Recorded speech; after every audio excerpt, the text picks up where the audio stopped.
Students, आज हम exercise 10.1 करेंगे। पहला क्वेश्चन देखिए, कहता है how many tangents can a circle have. पहला क्वेश्चन क्या है कि अगर कोई सर्कल है तो सर्कल में कितने टेंजेंट हो सकते हैं। हम कहेंगे infinitely many, infinitely many tangents, ठीक है ना। क्योंकि अगर मान लो सर्कल है, जैसे ये सर्कल है तो कितने टेंजेंट खींच सकते हो आप। ये भी हो सकता है, इस पॉइंट पे ये भी हो सकता है, इस पॉइंट पे इधर से ये भी हो सकता है, तो इस पॉइंट पे ये भी हो सकता है। बनाना नहीं है, वैसे बता रहा हूँ। तो इनफाइनाइटली मैनी, ओके स्टूडेंट्स, मतलब इनफाइनाइटली मैनी टेंजेंट्स खींच सकते हैं। अब दूसरा क्वेश्चन है fill in the blanks.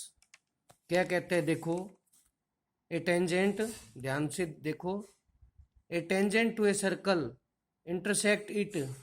Tangent circle को कितने पॉइंट्स पे इंटरसेक्ट करेगा, एक पॉइंट पे। मैं बता दूं, टेंजेंट तो केवल एक ही पॉइंट पे करता है, ओके स्टूडेंट्स, तो 1 आएगा यहाँ पे। अब कहता है line intersecting a circle in 2 point. अगर कोई सर्कल है और उस पे कोई लाइन 2 पॉइंट्स पे काटती है तो वो लाइन क्या कहलाती है, सीकेंट। क्या कहलाएगी, सीकेंट, ठीक है ना। तो तीसरा जो फिल इन द ब्लैंक्स होगा, सीकेंट।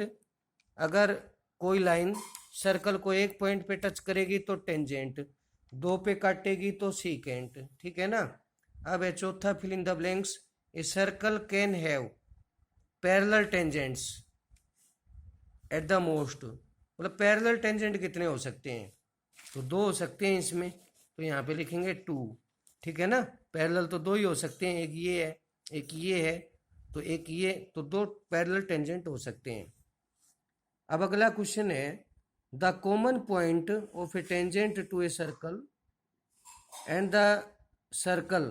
जैसे मान लो ये सर्कल है और ये टेंजेंट है, तो ये जो पॉइंट होता है ना, ये क्या कहलाता है, इसको क्या बोलते हैं, पॉइंट ऑफ कॉन्टैक्ट। क्या बोलते हैं इसको, पॉइंट ऑफ कॉन्टैक्ट। ये हो जाएगा पॉइंट ऑफ कॉन्टैक्ट। मतलब जहाँ पे टेंजेंट सर्कल को टच करता है उसको क्या कहते हैं, पॉइंट ऑफ कॉन्टैक्ट। अब अगला एग्जांपल है, सॉरी अगला क्वेश्चन है, a tangent P Q at a point P of a circle of radius 5। देखो क्या कहता है, देखो दूसरा क्वेश्चन है ये कोई सर्कल है, ठीक है। इसने क्या कहा, a tangent P Q at a point P of a circle of radius, ये मान लो इसका सेंटर है, तो रेडियस कितनी है इसकी, 5, meets a line through the centre O at a point Q such that O Q बराबर है 12। तो मतलब ये पी क्यू है, टेंजेंट है पी क्यू, और ओ और क्यू का डिस्टेंस कितना है, वो है 12। बड़े ध्यान से समझ के करना है आपने। कई बच्चे हैं ना फिगर सही नहीं बना पाते। तो रेडियस ऑफ सर्कल कितनी हुई, 5, और ओ और क्यू के बीच में डिस्टेंस कितना हुआ, 12। निकालनी क्या है, लेंथ पी क्यू निकालनी है, ओके स्टूडेंट्स। बहुत ही ध्यान से समझ के फिर करोगे आप। तो मैं कर रहा हूं सॉल्यूशन। देखो यहाँ क्या होगा, रेडियस ऑफ सर्कल ब्रैकेट में आप लिखोगे ओपी, कितना, 5। अब डिस्टेंस बिटवीन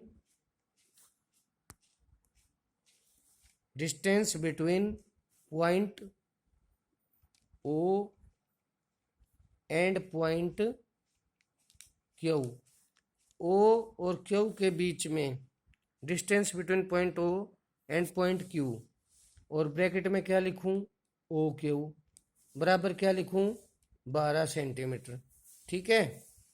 अब आप एक बात बताओ, ये रेडियस है ओपी और पी क्यू टेंजेंट है, तो एंगल ओ पी क्यू कितना होगा, एंगल ओ पी क्यू बराबर 90 डिग्री, और रीजन देंगे एंगल बिटवीन, है ना, angle between radius and tangent, angle between radius and tangent.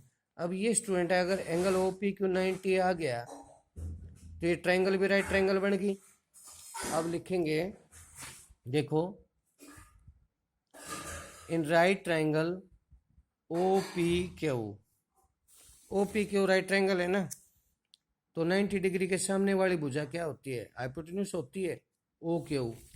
तो यहाँ पे क्या होगा, ओ क्यू का स्क्वायर बराबर है ओ पी का स्क्वायर प्लस क्या होगा, पी क्यू का स्क्वायर। अब देखो, ओ क्यू कितना दिया हुआ है, 12, 12 का स्क्वायर, ओ पी कितनी हुई है, 5, प्लस पी क्यू का स्क्वायर।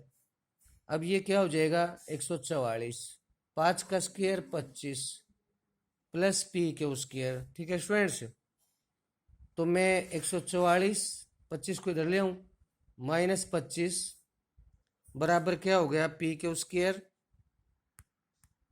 क्या हो गया, पी क्यू स्क्वायर। तो पी क्यू स्क्वायर बराबर कितना हो गया, इधर लिख दिया पी क्यू स्क्वायर, बात तो वही है। 14 में से 5 गया 9 और 119, तो पी क्यू कितना हो जाएगा, अंडर रूट 119। ठीक है, तो ये चीज़ हमने निकालनी थी। ओके स्टूडेंट्स, पी क्यू निकालनी थी। अब नेक्स्ट क्वेश्चन पढ़ेंगे, कहते हैं ड्राई सर्कल। पहले तो देखो क्वेश्चन नंबर 4 है ये, जैसे जैसे ये कहेगा हम वैसे वैसे करेंगे। देखो इसने कहा है कोई सर्कल ड्रा करो, तो ये देखो मैंने सर्कल ड्रा कर दिया। ओके, फिर आगे क्या कहते हैं, and two tangents and two lines parallel to a given line. मान लो ये कोई गिवन लाइन है, क्या नाम है इस गिवन लाइन का, ए बी। तो two lines parallel to a given line, मतलब इस लाइन के पैरेलल दो लाइन खींचनी है। यहां देखो ध्यान से, क्या कहते हैं, two lines parallel to a given line such that one is tangent. मतलब जब दो लाइन आप खींचोगे ना इसके पैरेलल ए बी के, तो एक तो होगी टेंजेंट और दूसरी क्या खींचनी है, सीकेंट। तो देखो मैं खींच के दिखा रहा हूं आपको, ये तो होगी आपकी टेंजेंट, सी डी होगी टेंजेंट यहाँ पे। अब ये मान लो पॉइंट पी है और एक आपने खींचनी है सीकेंट, तो ये हो जाएगा ई और एफ। और आपको बता दूं ई जो है ना तीर से थोड़ा सा इधर लिखना है, एफ इसी प्रकार इसमें भी सी जो है यहाँ से लिखोगे तीर से इधर, सी डी। ओके फ्रेंड्स, तो ये था क्वेश्चन 4। कहता है कोई सर्कल खींचो और कोई गिवन लाइन है ए बी, तो कहता है इस लाइन के पैरेलल एक तो पैरेलल खींचो और एक सीकेंट खींचो। सीकेंट क्या होती है, जो सर्कल को दो पॉइंट्स पे काटती है, इस पॉइंट पे काट रही है और इस पॉइंट पे काट रही है। ठीक है ना, तो ये था हमारा क्वेश्चन नंबर 4 और ये एक्सरसाइज 10.1 हमारी कंप्लीट होगी स्टूडेंट्स। ठीक है।